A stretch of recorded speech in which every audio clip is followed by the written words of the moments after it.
Dude, it's so hard. Posture out here is... Me. I'll be trying to sit up straight and I'll just be like, it hurts. No, there's this like, beautiful woman that goes to the gym that literally, I love her. Like, I told her she's my friend. Is now. she just like straight up and down? No, like... whenever she goes to the sauna, like that's her meditation. Like she just practices like posture, and she says like throughout the day, it just reminds her of like holding up her posture. So now I literally like have moments of time where I'm just like I sit and I just like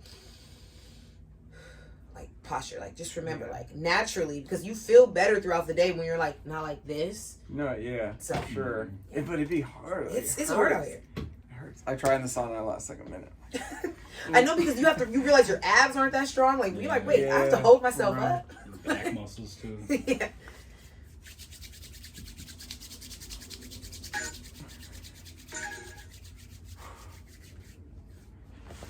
No, yeah. It's all good. Volume down. And 3, and 2, and 1. What's up, everybody? We are back with another episode of What We Didn't Learn in Business School. I'm a co-host, Matthew Sendejas. I'm here with one other today. Albie Alawea. Albie. Normally we're a group of 3, but today Gloria is having some fun. She works so hard, so I'm glad that she gets to actually release and have some stress-free time. So she's doing something fun, right? It's not work. Scheduled fun. Scheduled fun. Okay, good. Nice. Sweet. So it's going to be me and Albie today. We're going to learn more about each other, and you can learn about us. We're going to kind of plan on asking each other questions on our businesses and how we've kind of operated in the business realm since we graduated college a few years ago. So, Albie, what we got today? So, what was really cool when we started doing this, like, we were talking about how we've kind of, like, used each other as allies, because I can honestly say, like, in school, I always admired Matt, because I was like, wait, you have a nonprofit and you're already in school? Like, and your nonprofit is super awesome. In case you don't know about his nonprofit. What country was it that you all would travel to? We'd go to Uganda. Uganda, and they would work with the school, and you all would teach English, right? We teach English for half the day, do community projects for the other half. Yeah, it's so cool. So I was amazed by that, and so we've been like a resource. Well, he's been a resource for me for a while. Just I would ask him the most randomest questions, but when we started this podcast, and he reminded me that he was an actual professor at our local community college of the Redwoods. I've had so many questions that I wanted to ask him that I'm just like, wait, I don't even know enough about Professor Sendejas. Is that what they call you? Some of them, yeah. So what else? You're like, you can call me Matt. Yeah, sometimes you can call me Matt. I go by Matthew. Oh, Matthew. Yeah, I'm like my whole name now. You know, I've made it to that point. So Matthew or Sendejas or Professor. So how do you dress when you're like in Matthew Sendejas? I do the button up. Okay. I don't do the suit jacket. I just do the button up. I don't do tucked in. I just get like the nice shirts. I like button ups with no pockets. Okay. I just like that, like skin or like kind of like back. slim look. Yeah, laid back. But yeah, definitely come pretty nice. Leather shoes. Okay. Yeah. And then so like walk me through like what's it like so how do you approach a class of business students coming from being a business student yourself? So it wasn't that long ago that I was a student. So I feel like I can relate to them on such a deep level. And I feel like that's to my advantage and their advantage too. Like I wasn't in their shoes really not that long ago. So I, can really remember what it was like to sit in that chair. And so things like how I do grading or how I take in late assignments or how I flex due dates. I mean, anytime a student asks me a question like, oh, is it okay if this, or, can I change this assignment for this to cater to my interests a little bit more? Like, I feel like I just really work with students on a personal level and sometimes structure assignments strictly for them. I don't like to deny or you turned in at 2 a.m. instead of by midnight, so I'm not going to give you points. I really work with the students. I really want for them to know that I'm a resource and you can use me, you can call me, you can text me, email me about something else in class. So, and that's what some of my favorite professors back in the day were resources. I talked to them about running a nonprofit. I would come to class early, talk to them, stay after class and talk to my professors, and I love when students do that too. And sometimes they're asking me questions about their business or things going on in their life, like, hey, what should I do about this, or what can I do here? And I just love that because then they're actually using me as a resource other than just classroom stuff. Yeah. Do you think that it's been a better experience for the student with you having that approach as opposed to like, I know some of my professors are super strict about assignments and having big projects that like were important to them. Do you think that your flexibleness in that kind of realm has helped them more? So, I definitely don't let everything slide. I want it to seem like I, let, anything they say go. But I think having a sense of flexibility and like catering to like individual needs is important. Because growing up, I had an independent education plan. Like I had ADD and I was, never in GATE, and I never really read a book until college. I had a hard time comprehending. So some students just need a different style of learning. And so for me to like teach and expect like 30 to 60 students to all like have the same type of learning ability and same like learning speed is just like not gonna be the way it is. So I have various students each semester where I'm almost like creating assignments for them, or like, oh, why don't you try this assignment, or I'll create a new assignment for you. And I make it just as hard, just as many questions, same due date, but I feel like the flexibility that I have is more catered to like independent or individuals' needs. Oh, that's so awesome. And what do you teach? I forgot about that. So I teach Intro to Business and right now Intro to Business and Starting and Growing a Business. So one is online, which is Starting and Growing a Business, and then Intro to Business is in person. What do you think? How many semesters have you been teaching Starting and Growing a Business? So this semester is actually the first. Okay. And I'm super hyped to teach it because I've been starting and growing businesses for 6-7 years now. And other classes that I have taught are Intro to Personal Finance, Business Communication, Managing People and Projects, and Intro to Business, and this new class. So I've taught quite a few of the fundamental business classes. And okay, so then that leads me to my next question. One more hard pressing question about this. Maybe one more. What do you think out of the classes, if you can think, if it's not too much on the spot, has been the most important or the one that has made you most excited to teach your class? Like which class is the most not which class, like out of I don't want to make it too broad. So out of the there's two that you said that really piqued my interest, which was the intro to personal finance, and then how to start and grow a business. Yeah. I know this is your first semester teaching how to start and grow a business, but of those two, can you consider something that's making you super excited, something about either of those subjects that you're going to teach or have taught that makes you super excited to teach your class? Yeah, so two things come to mind. One is I love writing business plans. So I do business consulting on the side, one of my businesses. And so I love writing business plans and, using the business model Canvas as one of the templates, and then another like 10-step template. And so business plans I've written for other folks have been like 15 to 25 pages long. Every 1 to 2 pages, like a different like topic. So business plans just excite me. I love it because that means you're in the first stage of your business, or you're just thinking about starting a business and you're just gung-ho and usually excited and putting a lot of energy and time into something you're not getting paid for. So it kind of like needs to be like whoever's writing it needs to be passionate about it. So that just excites me right there. I love entrepreneurship and creating and innovating, and that like scrappy, like creative like zone you got to get into to like make that happen. It's pretty exciting. The other thing, other than that, like the personal finance part, talking about credit, loans, credit, loans, and saving strategies and things that are just like so fundamental to personal finance that our school system has confused kids on their whole life.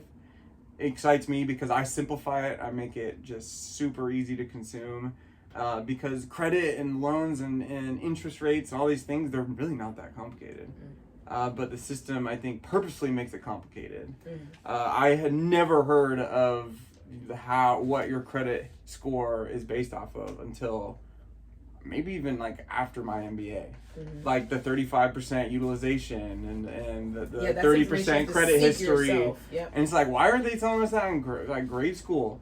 Like, or for sure high school. They're not telling just textbooks. Like, I didn't even know what a mortgage was after high school. So I feel like I'm having to catch these kids and adults up. Like, wow, you guys weren't taught all this. And I wasn't either, but I'm trying to keep them up to speed. and I can just see the fear in their eyes. So I get excited when I get to simplify something that they think is complicated. Yeah, that's so interesting and so important. I took some notes. First of all, that is so awesome, and I feel your excitement, and I am excited. Yeah, that's why I had to write the notes. Yeah. I had to write the notes down because I'm like, oh, do not forget what you're gonna say. Simplify everything. Well, there's two things. Okay, well, I'm gonna start off with the finance thing. Yeah. I love that because that is something that is so passionate to me. Like for me, finance, when I took finance in business school, was even more difficult for me because I felt like if we would have focused, like when I took finance in business school, we learned about the biggest thing that I did was Excel and spreadsheets and all of those things. That I have a business and still to this day, like, is not a principal factor to finance in my business. Like, it doesn't even actually, it's not applicable. Like, at some point when I'm going to be crunching numbers in my Excel, either I'm going to be doing it or I'm going to have an accountant or a business manager. I know how to work Excel good enough that I know how to balance my sheets, but the focus in finance was not something that I feel like is applicable in actual business. And so that was something that frustrated me. Luckily, when I was in high school, I went to this thing, forget who was the person that, what was the company that did it, but it was like something Financial Park. And it was like our high school, they basically, you walk in, they give you like this fake credit card for the day. And each person had like a different kind of life based off of their credit card. Sounds great. It was so already. awesome. So like you just get, when you get there, you just get a credit card. So it's like all fair. Everybody just picks up a credit card from a box. And you don't know what's on it or what the limit. On oh, I like this. What kind of life you're gonna live. Okay. And so you get to go to different stations, and it's almost like you go to different assignment stations, and you go to different stations trying to figure out how you're gonna live your life. So you buy a house. Some people can buy a house, and like, first of all, everybody's on the board. So you figure out on the card what your name is. You have to look on the board because they keep it incognito, so you don't really know. Everybody doesn't know who doesn't have money, but you can see that the system is not balanced. And so you'll see that some people just have so much money. Some people started already in the negative. And so you try to go buy a house. You see if you can buy a house. Some people, because their credit limit was low, like, long story short, they walked you through the entire process. And that was the first time that I ever had a concept in my head of those things. So luckily I was introduced to that, but never again was it brought up. That was just like, I can't even find that. I like try to Google the Financial Park. I'm like, Mom, do you have like anything that I brought home from that? Like, I'm like, who did this? I need to find those people, because from that moment on, I never heard about it again. So I think that's so valuable, because nobody's teaching you the fundamentals on how to have a successful life. Yeah. And so that is so awesome that you do that. And I say, if you are listening, man, you gotta hit this guy up. You gotta hit me up. I'm down to talk. Hit me up, DMs, email, phone number. He has a whole curriculum, okay? I'm ready to share. This is not your average guy. No. And then the next thing was, I am somebody that needs help with business plans. Okay, and I'll tell you why. Yeah. Because I understand the SWOTs and the objectives and the executive summaries, and I understand all of that. But I just don't understand why business plans need to be 16 pages. I'm confused. So whenever I go down to write my business plan, I think I'm intimidated by the fact that, like, I'll hear that, like, oh, so you need to do all of these things. I'm like, oh my God, like, what do you want from me? And so I think that I would love to work with you and actually work on a business plan, like how you structured out, because I want to be able to share that knowledge with my network and my community, because it is something that is intimidating for me, because when I follow these like systems, like right now I'm following one to, like, I have a business plan, but it's not 16 pages, it's like 3 pages. Yeah. And so I'm trying to make it into the structure of a business plan so that I can apply to grants and I can grow my business.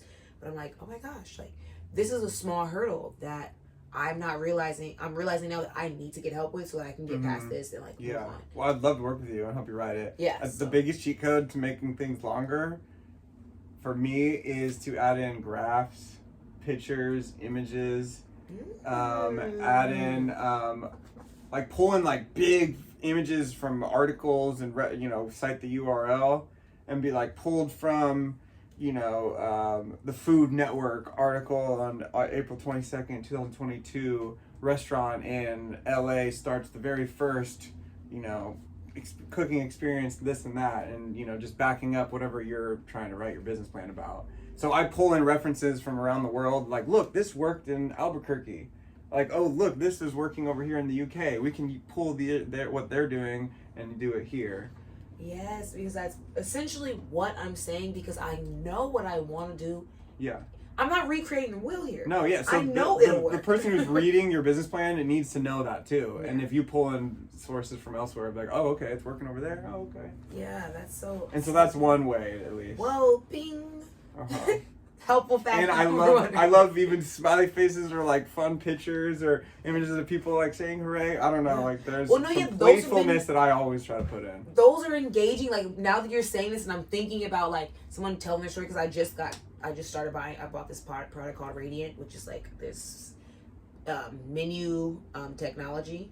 Mm-hmm. Like I was just looking over their business plan, and like it was a bunch of jumbo pictures and yeah. And then like finally I got to the demo. I was like, oh, that's all I wanted. Yeah, right But it was like descriptive. Mm-hmm. It was beautiful, and it like intrigued me. Yeah. To like go through the whole thing to find the demo. Mm-hmm. So. And a lot of space in between paragraphs. I'm for like, you know, open space on the page. I don't like cramming like too many words in. So making like an open, a lot of like spacing in between paragraphs and little pictures. I'm for it. Yeah. Okay, cool. But yeah, I'd love to work on you with that and like show you my templates and give you my plans. I can give you PowerPoints and things that will walk you through it. Yeah. Or I could, you know, work through you. Hey, I just noticed we got 2 city hippies in the video. I know, look at that. What? For the people who are just on the mic and can't see us, I'm repping the City Hippie shirt, and our producer is the founder of the hip hop group. So big shout out to the group City Hippie. They're doing a lot of cool stuff in Humboldt, and they've been put on the maps for years now. So they just released this awesome video. What was the name of the song? Puff Puff Pass. Yes. Puff, puff, pass. It was such an adorable little video. It inspired me like for a photo shoot. I'm like, I gotta take this photo shoot. Dude, I remember City Hippie, I gotta give them a big shout out. They've been inspiring me for years. The things they do on social media are so quality. And from Humboldt, like coming out of Humboldt, we don't have a lot of, I feel like, super quality like social media work. I feel like there's like this gap here. A lot of people do so much cool stuff in Humboldt, but just don't capture it on camera. And you know, in person, you go to these amazing live shows, those amazing cool events. So true. You know, but it's not all the time captured on video and audio. True. And City Hippie has gotten it down to put it on audio, to put it on video, and to not only share it on just City Hippie, but their whole crew is sharing each other's stuff. Their whole crew is commenting. Their whole crew is like sharing other cool stuff, and it's like this like massive collab. And like you can't really miss it on social media. If you're in Humboldt and you follow like a few of them, it's like, dang, they're doing it. So they are somebody you can see and be like, okay, if I want to succeed and grow a business, I got to post and let people see. Mm-hmm. And so this brings me to this conversation I had recently. This person is sitting on a lot of music. And I know him, and he's never posted about it. And I didn't even know he was sitting on music. And I'm like, man, wait, you have a vault? Like, you make beats? And he's like, oh yeah, this is my name, I've been doing this for years, I actually went to school back in the day. I'm like, oh bro, like, I didn't even know. Like, I would like, can I like get a beat for a podcast? I'd love you to put you on the map. And he's like, yeah, for sure. And you haven't heard from him since, and he never posted about it. But I'm like, dude, if I'm thinking to myself, like, if he would only post about it, then people would know. Yeah. But people don't post because they're insecure and they want to perfect things before they put it out there. Yeah. And so not trying to perfect things kind of will make you post. Yeah. I've been like honestly taking that advice so much more, and I don't know if you've noticed, I've been like posting more and more. I have noticed. I've been loving it. I'm like little by little, but it is an insecurity like about like what do you post? I don't know. So I do commend you and others for just committing to it and telling your story, because people are gonna what I'm learning is that people tell a story anyways. You might as well tell your own. Like, and it's like really true. Like, you could think you don't matter, like, oh, I don't matter, but it's like you matter to people, you matter to somebody. And somebody is telling your story, so you might as well tell your own. Yeah, and I feel like the more the videos that I'm like the most vulnerable in is the most like comments I get and most feedback. Like, oh, that's so cool. Dude, I posted for the first time ever, I posted me before, and I posted my mom before, but for the first time ever I posted like a video of my mom and I. We literally got that day 25 followers. Like, I was like, whoa. I was like, you guys want to see these faces? Hi. Like, and it was like more so people were like, if you come to the restaurant, you know who gives your food, because we literally hand deliver your food. But if you never have come to the restaurant, you have no idea who's behind the food. Yeah. And so it was like, people were like, oh, it's you guys, or they've seen us before, or they've met my mom at the grocery store, and so they're like, I know you. Like, I want to follow this page, so it's super cool. Yeah, I told my mom she can't even go with me some places. Like, you stop and you get stopped by everybody to talk. Like, you. She does. She's one of those where people stop talk, 10 feet, stop talk. Literally. Uh-huh. I'm like, okay, no more going to the grocery store. Like, but yeah. I love that you've been posting and you've been seeing results from the data. Oh, like, yeah. Wait, ooh. It's been really cool. And so, yeah, we have a food photo shoot coming up. We're going to do some, like, fundraising around that. Actually, this week, we're going to be doing a donation. So, super awesome. So, we've been getting donations of food. And so, something that's a passion for us that I mentioned earlier is that we started off, my mother was doing community gardens on rooftops in inner city Los Angeles. Nice. And so here, one thing that there are a few, but they're few and far between our community gardens. Mm-hmm. And so there's one, Casa de Pueblo, that is on 8th Street. I don't know the name. I don't know what street that is, but they're local right here in Arcata, and they were vandalized a month and a half ago or so. They were vandalized, so now they're trying to fundraise money so they can actually get a gate and actually get cameras, which is unfortunate, but still to protect and prolong a community jewel. So we're going to donate food to their cause on Saturday, August 24th. They're going to be having a fundraiser for raising money for it. So we're going to donate food so they can sell the food. And so I'm super excited because we got donated food, so we're going to be able to donate to them. So amazing. That's what we're doing this Saturday. I'm super excited about. And they're going to be getting squash everything. I mean, zucchini everything. Zucchini bread, zucchini pasta, and zucchini lasagna, baby. That's amazing. Okay, so you asked me about teaching a little bit. Let me ask you about your last weekend because you did something big. Oh, yeah.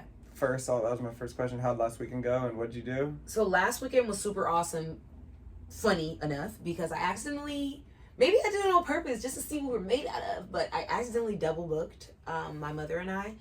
And I knew that we had an event on Saturday. So we have scheduled our 6-course dinners, which I've mentioned is a 6-course dinner where we focus on West Indian and West African food.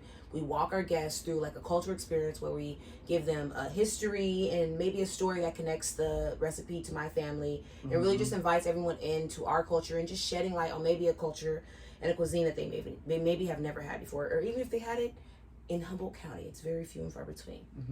And so I knew we had that dinner on Saturday. However, I didn't account for we changed our business hours last week. So instead of closing at 3, where it would leave us from 3 to 6 to prepare for our guests, we closed at 5. So I had 1 hour to completely, and so what I do is we're working inside of Northtown Coffee Shop, so I completely change everything. All the tables and chairs come out. I put new tables and chairs. I put covers on them. I put candles. I go the whole 9 yards so that people, when they come into this space and they've paid a substantial amount of money for an experience, that they really feel like as the moment they walk in, they're going to feel the experience happening.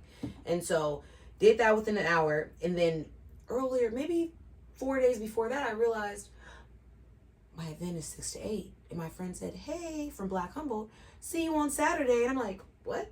What am I seeing you on Saturday for? She's like, we have dinner in the movie plan. We'll be there at 8. I'm like, oh my God. I'm like, so I have my dinner from 6 to 8, and then I'm hosting Black Humboldt for the dinner before the Woman King premiere, 8 to 10. Oh my goodness. So it was crazy. And so I just, I had a friend luckily that came to the dinner, and so she was watching me. She kind of like gave me feedback. She's like, they were like, you were awesome. Like, I was like, what is your feedback? Unapologetic feedback about your experience. She was like, it was great. Honestly, she was like, I'm impressed, and I don't have any feedback from you. She was like, the only thing is, she's like, maybe you were thinking about the time. Like, maybe you were thinking about the time. I was like, thinking about the time. I was definitely thinking about the time. I knew that every course had to be 15 minutes. I had to make sure you guys were good, fed, happy, gave you your hugs, and got you out of there at 8. And so everything worked out successfully. It was a great experience. The Black Humboldt event, it was funny enough, the first guest got there at 8 o'clock on the dot. And so the Black Humboldt event, luckily I was able to maneuver everybody. They stayed on the porch until my guests entered out of the front door. So it was like... the event was at the same place. Oh, it was at the same place. Oh! At the same exact time. So my guests were inside of the lobby. And then the Black Humboldt guests entered the porch. So they were in the holding area called the porch. Okay, yeah. And so I gave them some fresh water and some hors d'oeuvres.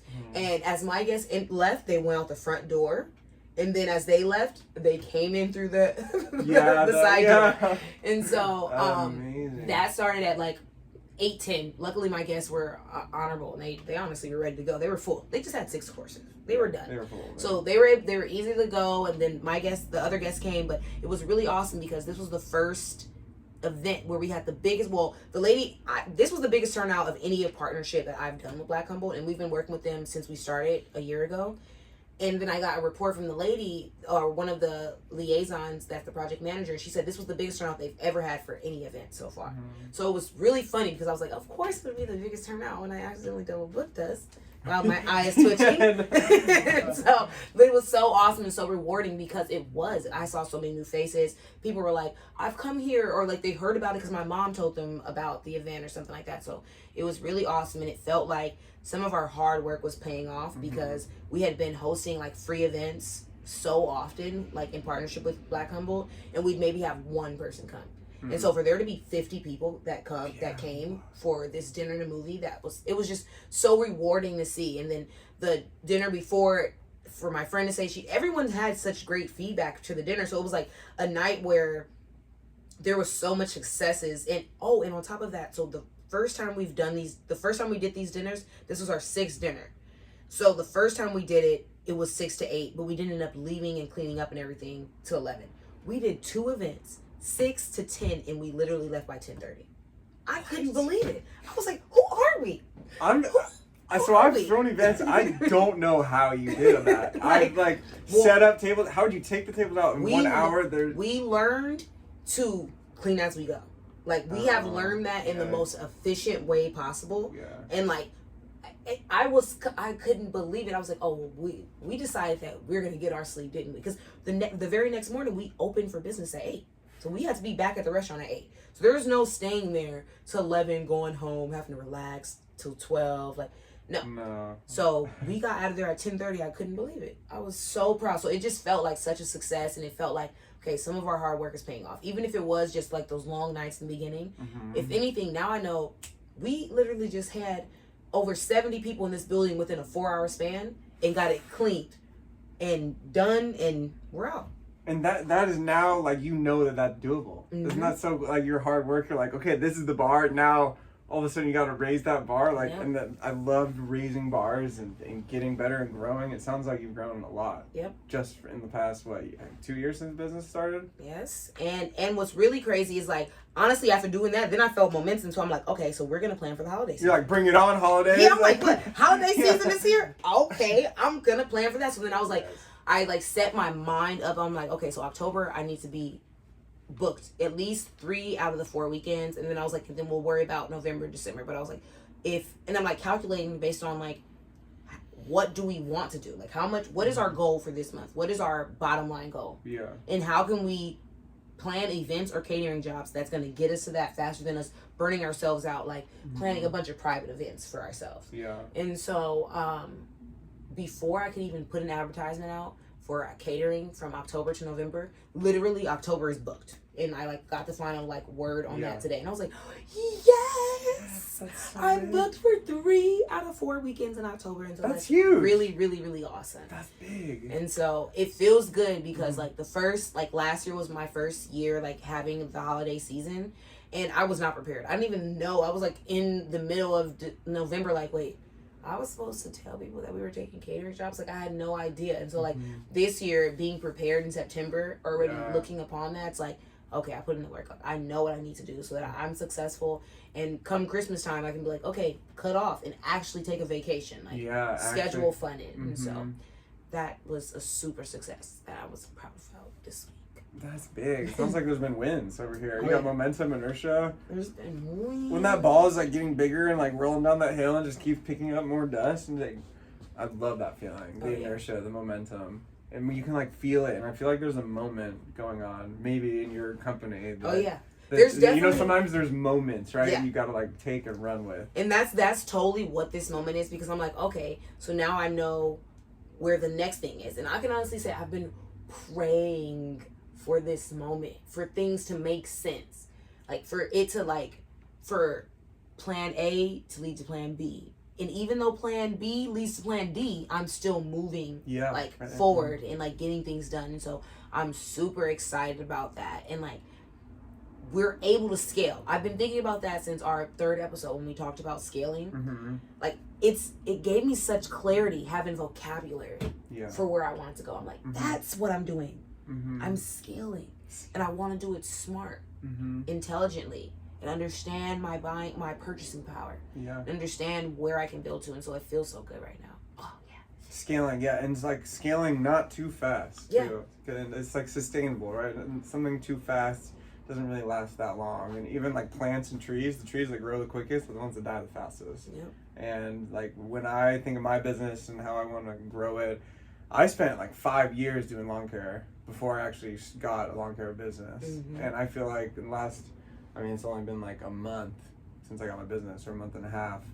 And I feel like I am the timing is right for me to do that. Yeah. But I put a lot of groundwork in, but there was never really the right time to get the business license, advertise, get insurance, and do all that. I was just doing it for side work. I was literally in my MBA doing my professor's lawns. Mm-hmm. And I was in my undergrad, like doing my professor's like blackberry bush clearing. Like I've been just on the hustle grind for so long. And so I feel like right now, my moment, kind of like piggybacking off your moment, like I feel like I'm having a moment with my business too. High five. And I'm trying to like take that moment and like just keep it going all full force. And I got one employee, and he's down to work 5 days a week, and we've been working, and we're getting more clients, more jobs. I just got a company car. How'd you find your employee?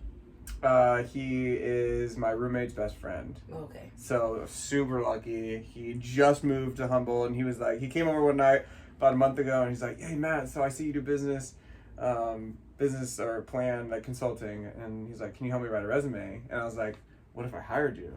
Oh yeah. I was like, "You do lawn care?" And he's like, "Oh yeah, I can do lawn stuff." So Well, got yeah. him on the job, and he's been with me since. That's what I'm doing when I leave here. I'm like actually like making my Craigslist account, like updating my website, because I really need someone on my team that's like a serious, like as much as I want a friend, I want somebody that actually wants to build their culinary like portfolio and career, because my mom, if I wanted to be a chef, would be amazing to learn under, because she has so much knowledge, like randomly. So she made this lemon curd, and then she like had saran wrap over it, and it was like in an airtight jar.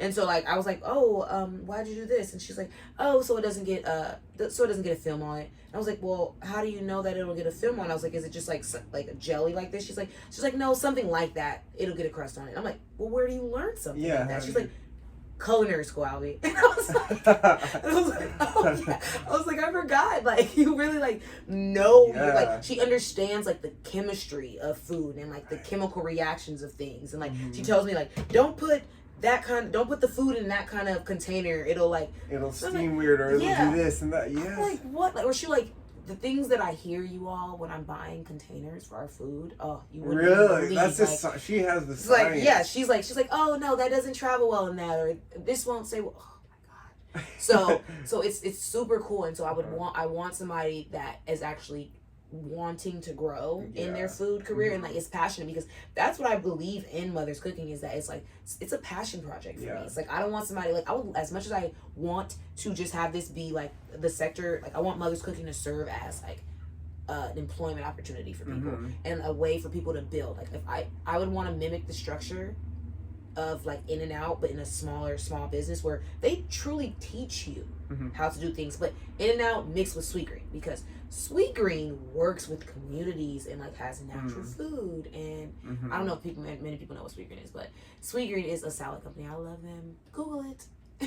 But they work with the community, but they teach you how to be a part of their business and what their principles are and like how to sustain business. And that's what I would want to do for an employee, is like empower them, pay for them to get certifications, like invest in them as much as they're investing into the business, because I just think they would be a profitable member of society just as much as businesses have invested into me. So that's what I think you can find it. I feel like you can find that. I hope so. Advertising and interview a few people and try to look for that like passion and spark. Like, oh, you want to grow in food, not just a job, right? You want to do food because you love food. Yeah, I mean, everybody loves a little bit of food. Oh, we love food, but you're on a different level of food. I see those pictures from last weekend. That was looking so good. Oh yeah. And stuff Gloria was posting, that meal.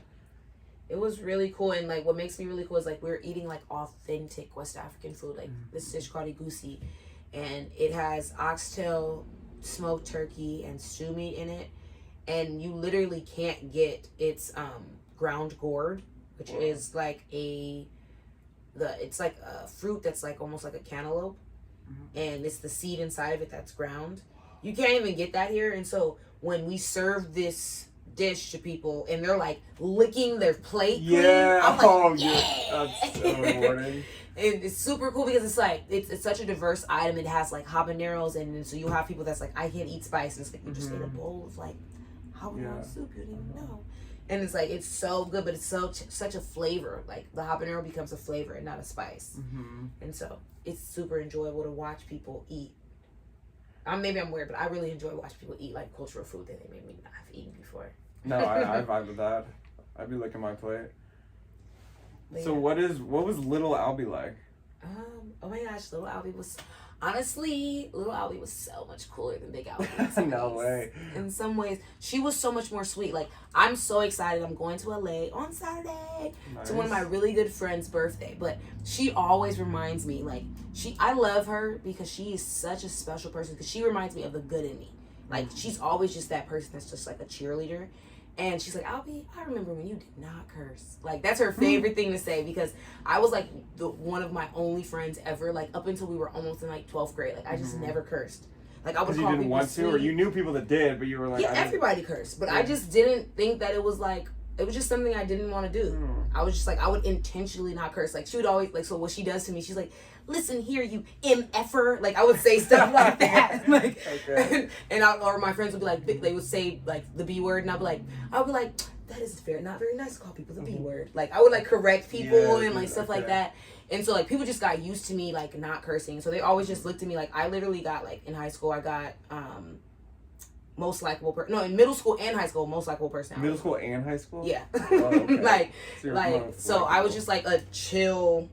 person, and so people just like kind of got to know me as like the nice one. Then I don't know, my mom even says this, she's like, she jokes and she goes, Albie became Balby. She became like her evil twin. She's like, somebody turned Was it like sophomore year or freshman year? I think it was definitely going 11th grade into 12th grade because I think it was when I realized that no matter how nice you are, no matter how genuine you are, somebody else is going to have a narrative about you. There's going to be some other narrative about you.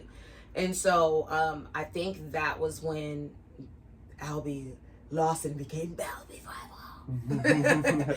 And so because you just had to get this certain level, I had to get this certain level of spunk and like sass to protect myself. But because like I was this nice person, people tried to take advantage of me, and it's like don't mistake my kindness for weakness. And I find people do that still to this day. Like I'll maintain my kindness and then they'll try to take advantage of me. I'm like, no, I'm not silly. I was just being nice. Right, yeah. Like, and so I think that there's things, but, and I get more towards this frustrated person. And I think we all become that a little bit as we get older. Like, we just kind of let things frost over. So we don't deal with our emotions. Like, when we're a kid and something upsets us, we cry. Or I cried. Or at least I was a crybaby. I don't care. Well, it's a lot. It's handled. You're like, I'm going to deal with this right now. Right now, yeah. And so, like, that's what we do as a kid. And I think as adults, we grow into this, like, shield of, like, either I'll deal with that later, or I don't need to deal with this. Yeah. And I totally was queen of, I don't need to deal with that. F that. Bye. Yeah. And so I think that it created a lot of frustration inside of me. And so now I can see that spill out. So, like, I just had a day where I really didn't like it. I was super mean to my partner and my mom. Like, both of them. I was so mean and short because I was stressed out about Saturday. Like, it was Friday. And I was stressed out about Saturday. And I was not nice to neither my mom or my partner. And it just so happened that on Friday, I saw this lady. Her name is B. She was super sweet. She gave me a massage. And she was like, something is telling me to tell you, like, choose the path of less friction. And that's been something that's been in my head ever since she said that. Because I can see where I've been having these super explosive, frustrated moments. Where I've just been choosing to be stressed out. Like, trying to figure something out that I can't figure out. And I'm just, like, allowing myself to be stressed out instead of just, like, choosing not to be. And, like, letting it, whatever, like, losing control and just being okay with that. And so, like, since she said that, I was like, noted. because I've been like having more and more moments like that because I've been on this momentum. Yeah. When something happens, I'm like, I get so frustrated about it, and that coupled with no sleep, that'll be. Yeah, no, it's hard. Getting frustrated at things you can't control is difficult, and I find myself there too. I'm like, oh, I'm so upset about this one thing, but I can't do anything about it. Yep. And so like being upset like just kind of like puts you in the spiral, but like at least noticing that and identifying it, because I feel like some people walk around not really wanting to soak in their emotions, so they're at the grocery store and they're like mean to the clerk, and then they're like driving down the road and they're like doing road rage and yelling at you at Costco, and it's like, maybe that person yelling at you Costco was not dealing with something from that morning, and if she just dealt with it, she wouldn't have yelled at you. She wouldn't have ran out, all that. I really believe in that. So if we don't like focus on ourselves, then we all of a sudden are like hurting others. Yep. And I've been noticing that myself too. I'm like, man, why was I just kind of like rude to my mom right there? Like, my mom was just trying to feed me and say hi, and I just stopped by, and I'm like, and I didn't even talk to my mom about that. She just soaked it in, and she's great. But then like I'm driving away, like, man, I should not have acted that way. Yep. That was how I felt that day. I was just like, well, actually that day I was like, I don't care. I don't care. and then the next day it's like I felt so bad because they both just like took it, and like they understand enough that I was like frustrated, but it was just like, that wasn't okay. Like I shouldn't handle it like that. So young Albie, I felt like she just would deal with her emotions so much like more prompt. And I think I am an empathetic person, but I think I was much more empathetic and like a little bit self-centered, that I dealt with my emotions so that I was more open to accepting things. Like I know I didn't allow people, like I remember I used to laugh. I never have gotten into a fight before. Like literally all of my friends, like my friends were so funny. Like I had crazy rowdy friends, and like I'd never got into a fight if they had a problem. If somebody really had a problem, I remember this girl wanted to fight me. I remember she was like, "Can we talk?" And I was like, "Sure." Like I really don't understand why you don't like me. Like if you don't like me, you don't have to talk to me. Look at me. I don't talk to you. Like you don't have to do like we don't have to do this. Like, but yeah. So young Albie was always ambitious though. So being nice, I'm like super nice to people, and I have in the past like been so nice to people they can take advantage of you. Oh yeah. I guess is that the word. And so now that I'm older, I know how to be nice and empathetic, but not like be rolled over. And I know when to say no, right? That's like the shortcut to like that where I'm going is when to say no and when to like be like, no, I can't do that. I need to take time for myself, or I already have commitments. But sometimes saying no is hard. Yeah. But when you get to a point where it's like, oh, they're like taking advantage of me, like I feel like I've gotten to the point where I know how to not be taken advantage of, and I can stand up for myself, and that is a good feeling. Heck yeah. No, I have a random story, not about that, but you just reminded me. I don't know what. Maybe I looked at your AMPT hat that you have on, but Shout out Amped. But shout out Amped. But I thought about what was the thing, because I was thinking about young Albie, and I was thinking like, did I always think I was going to be in business? And not necessarily. I remember I went to HSU for psychology, but what made me switch to the business program was they were doing their internships, like the business internships. Yeah. And I went to their presentation, and it was Humboldt Hot Sauce that was like doing the presentation. This was like back before they were like everywhere in Humboldt. Like they were just in school doing the presentation on Humboldt Hot Sauce. And I remember I went, and it was like this business that started here. Like, in this conversation, I had already seen it, like, Los Bagels. I was like, wait, you can start a business and, like, be in the town? Immediately? Oh, I literally switched my major the next week. Like, hey, yo. Like, check, please. Please. Like, so, yeah, that was, like, a funny story about young Albie. Like, I never care about doing anything. Like, I don't care about taking a risk. Like, it always reminds me of, like, your quest. And I hope people did it, and if you didn't, I'm reapplying it. Matt dared everyone to fail. Try something out that you might fail. And so I think about that quite often. And then you were saying flex that fail muscle, right? In that same conversation, I think. Yep. And so, yeah, that would be really cool. But, yeah. Lance about young Albie. I have ideas about older Albie, which I think I've told you guys about Elizabeth. What about Albie when she was, like, senior year? What was she thinking about doing?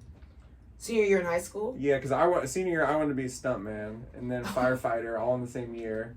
Oh, well, senior firefighter, I went to fire academy, and You I was did? like, yeah. And You want to be a firefighter? well, I don't know if I necessarily wanted to. Like I said, I don't care about failing anything. Like, so it was just like the LAFD fire camp was offering opportunities for my school for like students at my school to go and like be accepted into like their limited program because they weren't hiring, but they'd be hiring the next year, and so we can like be a part of the academy and be like in line to work there the next year. Literally done everything. And so I did it, and I was actually battalion captain. I was one of the few woman battalion captains, and I remember, forget the lady's name. She was like a battalion captain. She was like the one lady battalion captain. So she like took me under her wing. Like when I became captain and beat like all the boys in my class, she was like, "Girl, come on." So she like actually she talked to my mom. Like she was like she really like seriously about me being like a firefighter. Mm-hmm. But then I remember she sat me down and had a serious conversation with me and talked to me about like that it is like kind of a man's world still, and like I have to be prepared for like everything, like what the life was like.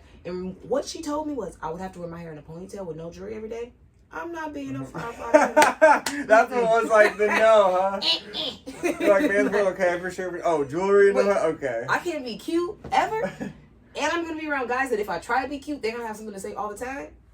It's okay. Okay. Wow, that's fascinating. I would have never guessed that. That's so cool. I was also in academy my senior year, so we were both like.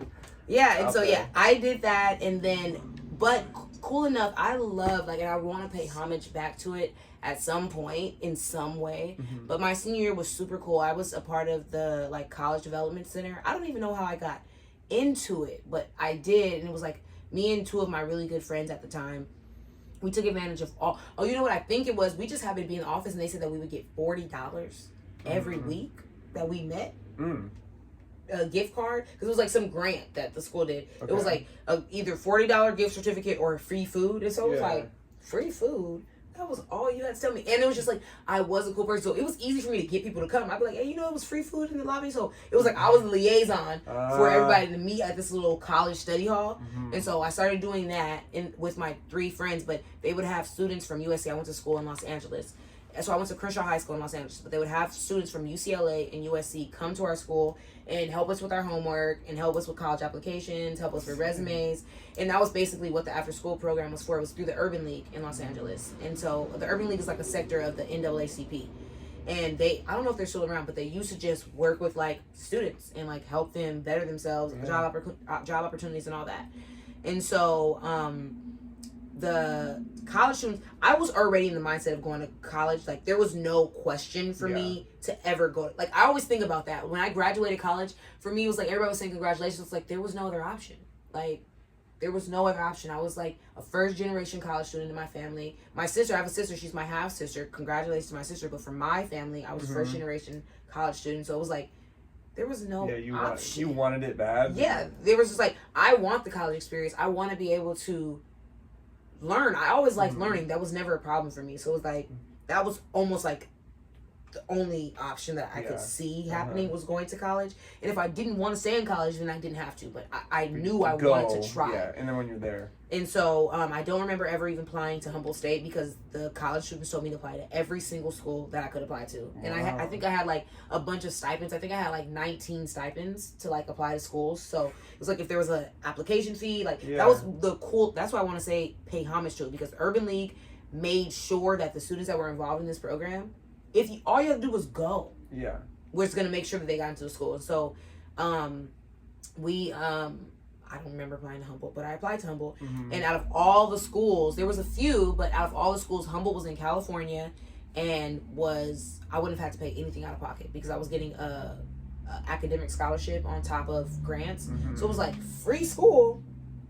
Yeah, I'm gonna do that. Like I'll figure it out. Like it's just GEs. Like I can figure it out. And so it was like free housing, everything with like all the grants and the academic scholarship. Shout out to them. That's so it was cool. super, super cool. So I'm like, okay, I'll go to school. And that was my option. And then, like I said, I came to school with psychology because I thought that I wanted to be an attorney. And so I was like, I'll come. They didn't have a law program, obviously, at Humboldt in the trees. And so I was like, I'll come here, do my GEs, and just like kind of like take some psychology classes to see, like just understand the mind a little bit, and taking like criminology classes. And then I'll transfer out of here. And then I joined the rowing team, and that's all she wrote. Yeah. Okay. So you were straight to HSU from high school. So I went straight from rowing immediately freshman year. Yeah, and then I told you the hot sauce story. It was how I changed to. That was freshman year when you changed? I changed, my freshman year. Okay. I changed because psychology was, for me, was like learning a bunch of theories about what people said back in the day that I didn't necessarily like. How could this be factual? Like, this is, everything is so outdated. Like, in all technology, we're just going to believe everything about our minds and thoughts from like 1911. Like, for me, it just like, it didn't fit well with my spirit. And so when I could feel something tangible, especially maybe it was because I was here. And so when I could see something tangible, like, oh my gosh, I can own a business and do that.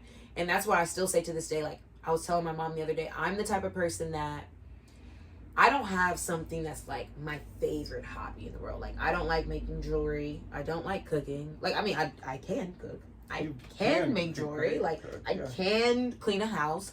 All of those things. I don't have that passion. But what is a passion for me is seeing a project, creating a project, seeing it through, executing it, and being done with it. Like, that is my passion. I like taking somebody else's idea, working on it together, applying the knowledge that we have together, executing, and being done. And so that was what kind of led me to, like, after graduation, obviously I didn't go straight into business, but it kind of led me back into being a business leader because I kept going to jobs trying to find that experience. And finally, when I realized, oh, that's project management. Like, my cousin was a project manager, and she project manages for credit card companies. So you, like, when you call your Chase Bank or Bank of America or Wells Fargo, like, you're not calling Chase. You're calling a third party, like, business. And that's who she project manages for. And she, like, told me all the cool things that she does. I'm like, oh my gosh. That's all I've been wanting to do out of my life is, like, have some idea that I have to conceive and, like, get it all done. And then be like, boom, look, I'm so organized. I can get this done for you. And so I applied to a bunch of jobs, and they told me, like, you have to have this many amount of years doing a project assistant. I'm like, are you kidding me? Another thing? Like, I've done all this experience. So now I have to start over at the bottom somewhere else. So then that was what led me to starting Mother's Cooking officially, because I'm like, if I'm going to project manage, I'm going to project manage for my gosh dang self and have a business to back me up while getting the experience. So if I want to transition from working on my own business, I can then have the experience that you guys say that you need from me in project managing to go on doing that. And so that's where we are today. Dude, I love that. I love that's how Mother Cooking was started. You're like, well, these people want experience. Okay, I'm going to start my own company. Yeah. Show y'all what's up. Why am I keep putting in time for other people's businesses when I'm watching businesses build, like, on my knowledge or on their employees' knowledge, when it's like, I can do that myself and build the kind of experience that I want to cater to. So. Love it. No, thanks for sharing your story. That's great. I didn't know all those things about you, and hopefully the viewers get to learn about you a little bit and see your social media and follow you. And now that you're posting all the time, I have another question though for you too. Oh yeah. Your social media. Oh, get at me. So what is your goal ultimately? Like, do you just want to be like a major influencer, or what is the story that you want to tell with your, like, YouTube sensation presence? So I want to have, like, a TV show. That's kind of my future vision, and that's why I named my YouTube channel Matthew Sendejas TV. Okay. And so I have this, like, idea of, like, having some sort of, like, Saturday Night Live type of thing where there is, okay, the local shows this weekend. Oh, here's 3 minutes on talking about local shows this weekend. Okay, here's the, literally, like, the weather for a few minutes, and then here's me talking about business, and then there's the social responsibility channel, and I just want to be somebody who's, like, talking about a whole bunch of different topics about, and having guests and having, like, kind of like a network, a TV show. I just always love presenting and being, like, on stage and the center speaker, the keynote. I just love that so much. So I'm trying to build my YouTube channel up. I'm trying to build my my name. I'm using my first and last name more, and I want people to know who I am, what I do. I'm like, I want everybody to know who I am and what I do at all times. That's my goal. And then once everybody basically in this county knows me, I'm gonna be like, oh, I'm opening a TV show. This is my studio, blah, blah, Saturday, get your tickets, come see the show live. We'll be filming the show. City Hippie is gonna open up, for the first 30 minutes. We're gonna have Mother's Cooking for catering. We're gonna, like, I wanna, like, really tie in a lot of these things that I'm, like, building now. So that's like my all-time vision, is have, like, a full show. I totally see it happening. Like, I just see it. Like, that is so conceivable for the path that you're on right now. That's so awesome. I'm like thinking already, like, I need to get my YouTube up because I want to be a station on the network. Okay. Yeah, that's for sure. Definitely get the YouTube up, but yeah, I want to get you all out there. I want to get anybody who supported me out there too. Dude, I was about to ask you. I should have wrote it down. That is so cool. What was I gonna say about your network? Definitely some comedy in there too, because I have a good sense of humor and I want to display that more too. Yeah. So, right now, what stage are you at? Right now, I am building my YouTube channel, posting every day, building my personal brand. I would say for this whole year, I've been really pumping social media out, and it's working because I see random people in grocery stores and they'll be like, dude, and they'll reference a story that I posted like weeks ago, like, oh, I saw that like egg video, you like don't know how to cook eggs, or I saw like, I'm gonna have to come over and show you how to make eggs, dude. Like it's so much because my mom was doing the same thing. Like for her to know how to cook so well, she's like, my eggs. Like I'm like, it's so easy to make fried eggs. You know I'm doing it on purpose. Oh, you are? Oh. Are you doing that on purpose? I'm doing it on purpose. Okay, and people don't know this, but I'm like, I know Matt knows how to flip an egg. I was literally at the casino the other night, and this drunk girl comes up to me who I like know pretty well, and she was like, "Yo, Sadeas, you don't know how to cook an egg." I'm like, what? I'm like, well, I do that. She's like, no, me and Michelle were hanging out the other night and we were talking like, you just don't. And like,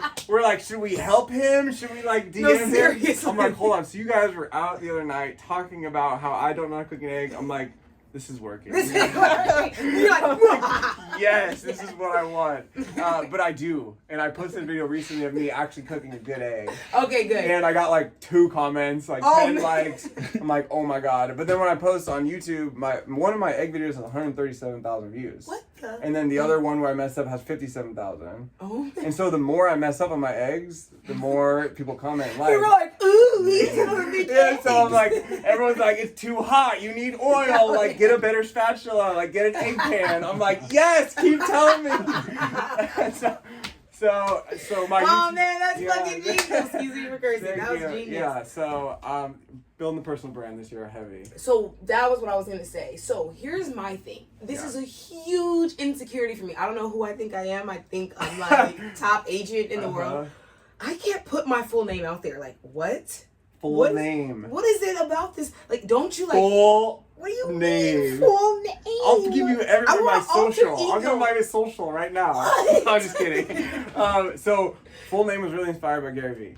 Okay, Gary Vee's a little crazy, right? His name is Gary Vee. Everybody knows Gary Vee. See? Yeah. Gary Vaynerchuk. Gary Vaynerchuk is his full name. But he said, I think I listened maybe like January of last year, end of last year, and he said, if you want to build a personal brand, you gotta use your full name as much as you can, or name your company with your name in it.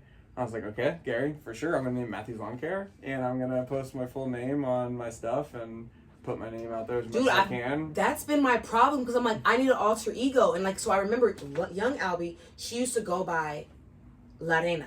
Like, I just had this, like, alter ego, La Reina. Yeah. Albie La Reina, for one, because my middle name, I told you guys my middle name before, I think off camera. But, no secret. I would tell people, my name is... and so, I would tell people my name was Albie La Reina all the time. And so I'm like, maybe that's what I'm going to have to tell people because I don't know why I have this sensitivity. It's not like you can't Google people so easily. Like, you can, though. You can. Everything is Google. First of all, you can't do anything without, like, having Facebook linked to who you are. So, like, Facebook, so easy to find who people are. I don't know why there's this, like, insecurity with letting people know my full name. But I'm like, once I can shed that, please give me some advice. So, I would say, really try to tell yourself that is for Albie's career. It is a career decision to start using your name.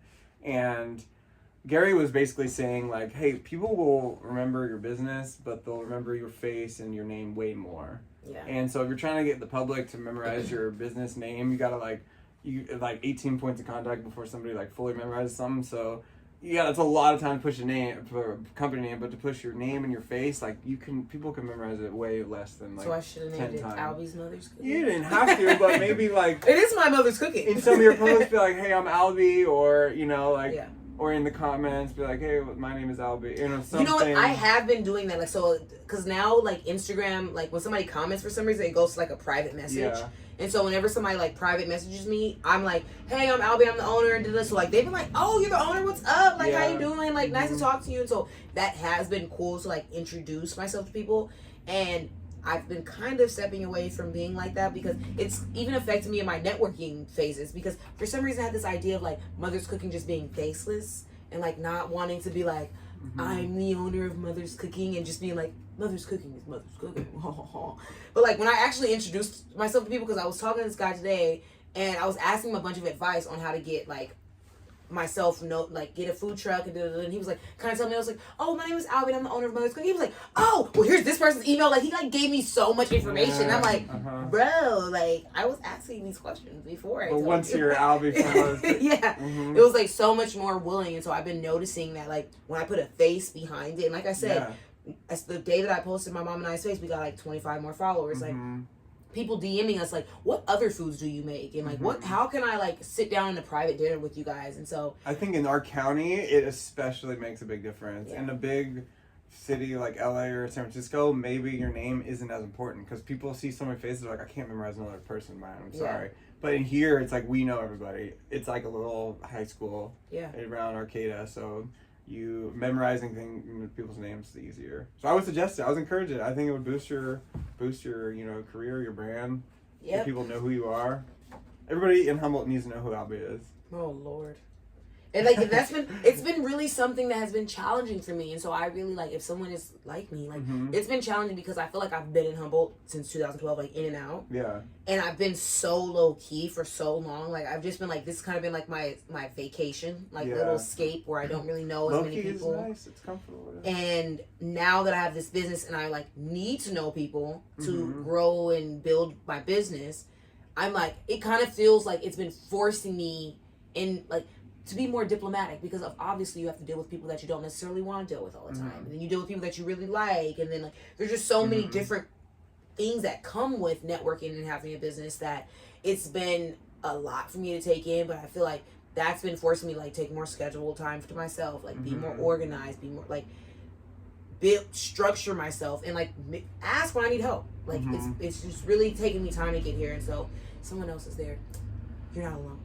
For sure, yeah. And I would say, since you know that word scaling, if you are going to scale, then let's say, last year, how many new people did you meet per month and shake hands with in the community? Like, think about that number, and then this next year, to scale, you will probably have to like double or triple that number. Like, oh, hello, my name, like, oh, nice to meet you. Like, do you want to work together? Like, keeping the scaling is continuing to put your face out there and let people know. I mean, every restaurant in Humboldt should know Albie from Mother's Cooking. And that's essentially actually partner with you. Other restaurants have been recommending us to people. It was like someone contacted me and was like, oh, hey, the catering company we normally go with recommended you all. Are you open? I'm like, I don't know who this person is, but yes, shout out to them, please. Yeah. We'll definitely take that. But you said something right now that I was gonna say to the team. What I've been trying to do is a way that I scale in a way that I structure so that I'm not stressed out is I look at what, like, the overall thing that I'm trying to accomplish. So, like, let's say I'm trying to make $5,000 in a month. Instead of being like I break it down between days in the month, or I'll break it down between, like, how many events can I plan that, like, will get me that.